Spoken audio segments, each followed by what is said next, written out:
Hey Ben, I want to get your advice on my latest project, this used boat lift.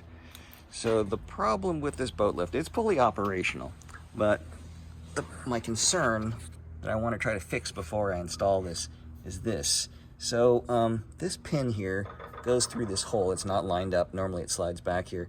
And the odd thing about this design, because these hydraulic rams connect up here, during the lift, this point here serves as a pivot point. Force of the boat is going down here, which causes this point to be lifted up. And that's why we're actually seeing it bowing up and to the right.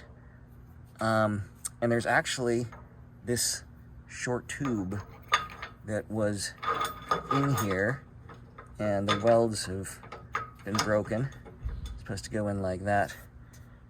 Now, I was trying to think of how to, oh, by the way, there's no clearance. There's no clearance here, and so you can't just weld a piece onto here with another hole. So my Franklin suggested, hey, why don't you use these cool AlumaWeld rods. They melt at 700 degrees, which is obtainable by propane torch. And I was able to do a little welding here.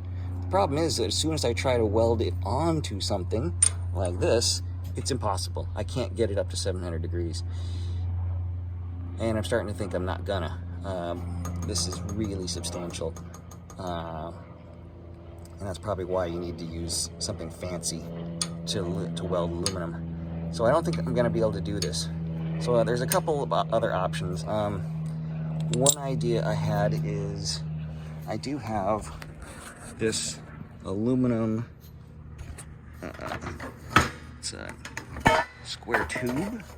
Let's see what this dimension is. Okay, so to me, it looks like this aluminum square tube will actually fit inside this beam.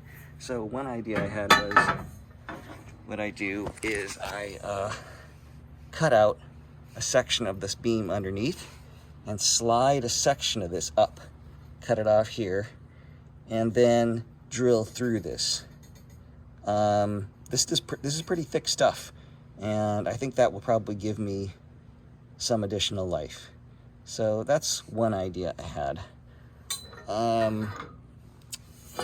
Franklin was saying, well, of course I could just run it as it is. Eventually it's gonna wear out. Franklin was saying that because there's so much slop here, that's actually his main concern. There's too much slop. Yeah, I don't know what you think about that. Okay, so the other possibility is, so there are these two holes here, and then there's 12 holes that secure this bracket here. So I could take all of these measurements, these holes here, and swap it for the other end. The other end just has these two pivot points. It does have a tube through there, and the problem is that I can't restore those tubes. I still can't figure out exactly why those tubes are important going through, but what I could do is I could re-drill all of those holes, put 6 holes there, put 1 there, move that hole down to the end there, swap everything around. But they're precision holes. They've got to be drilled just right, and I don't know whether I can do that or not. It is aluminum, so I'm not too worried about drilling the aluminum, but I want to see what your thoughts are. One last problem is that these are cast, or I don't know what kind of steel beams, and you can see down here, you see where it's actually been, the coating is worn through, and now we've got rusted steel. So, and I'm pretty sure it happens when it scrapes up against, it does the bolts. See, it scrapes up against the bolts occasionally. So anyways, my thought was to sand that down, put epoxy on it, marine epoxy.